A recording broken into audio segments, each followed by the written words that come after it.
There are some earnest citizens, I would say two types that I can pick up. The first type is the earnest opposition individual who has invested almost their entire lives following the movement and hoping for opposition change. Genuinely. And all they've ever known is the politicking to remove ZANU PF. They have never considered that there is any other way outside engaging politically with ZANU PF, to such an extent that they have not realized the type of animal ZANU PF is, and bringing them to the belief of abandoning their political cause is very difficult, because that is a matter of conviction of the heart. It is their being. They've lived their entire lives, risking their lives even to come out openly in support of opposition and looking forward to election day with various strategies, always looking to overwhelm ZANU PF through politics and elections. Very difficult, and it is painful to bring them to the realization that actually ZANU PF loves you to be like that. And it works into the strategy of ZANU PF to have even the entire country in that state of affairs, because they know they can never deliver you the result that you seek for, which is removing them from power. That is the most difficult, because it hits core to the heart. And this is why they resist. They resist any talk of resistance, or don't want to hear it, understand it, or they want even to repackage it when it is spoken about. And there's the other type.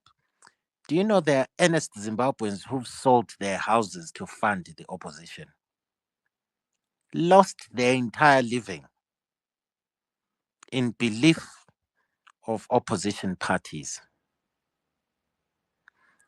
They believe in the opposition parties such that they are even willing to mete out the violence of ZANU PF within the camp of opposition to anyone who does not support their leader, but cannot turn against ZANU PF with the same vigor and hatred, because they've invested livelihoods, houses, etc., in support of a political leader, not in support of an ideology or even a political ideology. All they ever see is opposition in move to State House to wipe out ZANU PF.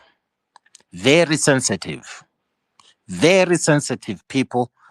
And therefore, when now you come with talk of resistance that just sweeps away political ideology and political organization, all they ever see is leader, leader, leader.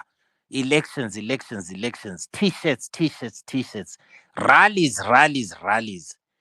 Things to convince them that these things will never, never, ever remove ZANU PF, because ZANU PF is a different animal altogether. This is what it is. And then there looks like it's becoming prominent amongst Zimbabweans. There's the other group that has finally given up their hearts. And now the only thing that they see is this talk of negotiating with the army. They never stop to think in a breath. What do? Walk up to KG6. Have they ever considered what it takes to bring a whole army onto a negotiating table outside of resistance? There's no political party that can ever demand or order commanders to come to a table to negotiate for what?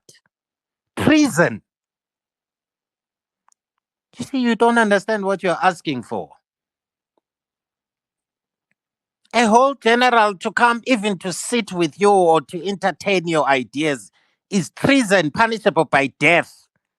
Summary execution. Ah, what you ask? Do you even know what you're asking for? Yet they fail to see the value or even to look historically all over the world. What has happened where such animals like ZANU PF, how are they removed? Because examples are there. As unique as you are in your fingerprint, but in terms of history, Zimbabwe is not what we can call totally other and anomaly. Whereas human as other human beings have been human. Oppression is not beginning with us. ZANU-PF is not the first oppressor to ever rule a country in history. It isn't. And these are the same people that refuse to hear resistance, yet they do it into, they are driving themselves to seek impossible things that will hurt them eventually, disillusion them when their leaders disappear in the scene. Have they considered that ZANU-PF always has an option to kill your leader, either by poisoning or outright, or disappearance? What will your heart be left with? These are some of the things they never question. But I guess such forums are wonderful because until someone comes to oppose something, they're only uh, they're only outpouring what is in their hearts and what they personally believe. Just like we, when we outpour here and talk about these painful things, it is also what we have come to believe ourselves. And the way the human heart and mind works is through discussion because nobody has got a monopoly of what we can term 100%. Even resistance does not have a 100% guarantee of success. Resistance does have failures. I think the last time the person who has researched this was Zeti. I think he talked about 74% success rate, which means it has what? Less than 20%, 14% failure rate. Yeah, there are failures out there and they are worthy to study because surely you would have something to learn from it. Or indeed, even learn something from its successes so that you can free your heart to look at all. It is better to look at all the options on the table, as many as you can possibly have, before you go to war. Which is why the Bible says a wise king surrounds himself with counselors before going to war. He does not rely on his heart and his mind. He brings in counselors, even to bring in those who are opposed to others, so that he can deliberate on the issue at hand. Because once you commit resources to war, there's no going back. And if you commit those resources unwisely, defeat surely will come to your hands. So sometimes, whichever side you stand on, politically, election, resistance, it is not a bad thing for these ideas to iron sharpens iron, but having some semblance of open heart to put these things on the table and to weigh them against each other. For example, I would love to hear those that want to negotiate with the army, how they think to do it. Or perhaps they look forward to, they've been hearing rumors that Chamisa negotiates with the army. I wonder if he does, because if he did, he would be in the camp of treason to remove a government unconstitutionally using the army. It's one of the highest crimes under any democratic republic. Ngiyabonga bafowethu. Yeah, maybe let me come in now. It's the context, Mgrini. Well pegged presentation, but it is the context. When we maybe the minimum in negotiation is not even for a coup, is not even for the army standing up with resistance. Let me take this concept of human resources. If the army removes consent, the thing is gone. Remember what we did as Zimbabweans, and that was a fatal mistake the opposition ever made. We rejected that wing as a civil servant and they gave it or donated it to ZANU-PF. We are careless. We think every army, a general or army civil servants are all criminals along with ZANU. We are giving them a wrong tag and they cannot push their cause to our side because they've already said you belong there. What is the narrative that ZANU-PF has done? Number one,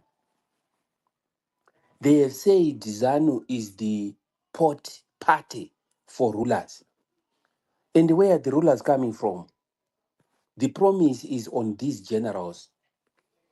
From the time of Chiwenga, it means to say Valerio will succeed him. And the next is the sitting general. And they are not defending a civilian position. They are defending a throne which they will ride up to. And we're saying, do we need them in our circle? Absolutely, we need them. But what is it that we need? Not to kill anybody, but to safeguard our rights. We need to discuss with them. You can't be threatening an unarmed person. To say when you are hungry, don't even talk about your hunger. Close your door in the house and die. We need a point of contact that unleashes the resistance. If we lack that wisdom to say we will have peaceful resistance, which is banned, why are we even peaceful? Because the choice of being peaceful is to make sure that the safety of everyone is guaranteed. Everybody, including ZANU people, it's guaranteed. But they tell you we don't want you to appear anywhere. So under those circumstances, what is the option you are left with? Be careful. Don't take a narrative from them. Because normally when you see Spain playing tiki-taka in the World Cup, it's trapping Argentina. Because it knows that we are the best in this. The moment they try to come here, they will not be able to play aggressive soccer and they will be managing them. And that is exactly what ZANU-PF is. We need to organize, but be allowed to organize. Is there any other people who resisted who were not allowed to organize? Yes, the same ZANU people were not permitted to organize. That's why they said their offices in Zambia. They said their offices in all friendly nations. That is exactly what happened.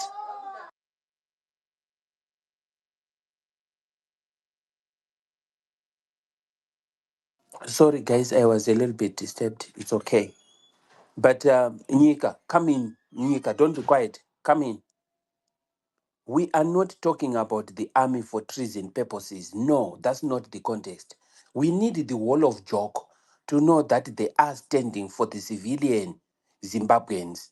And if civilians are saying, we want to tell the government that we are not happy with this, they must be allowed.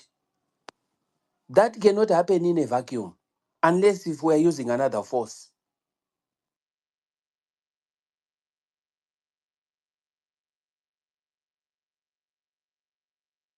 Right, maakisa ma-100 champion hanzi muchajoina madhiri embanje nawo nigabi panapa hanzi muchadziputa vanaoni gabu vakazouya zuro pana iye anotozviziva mhokuiti wakazouya zuro pana achijoina kumbavha ikoko munangiri kumbanje ikoko saka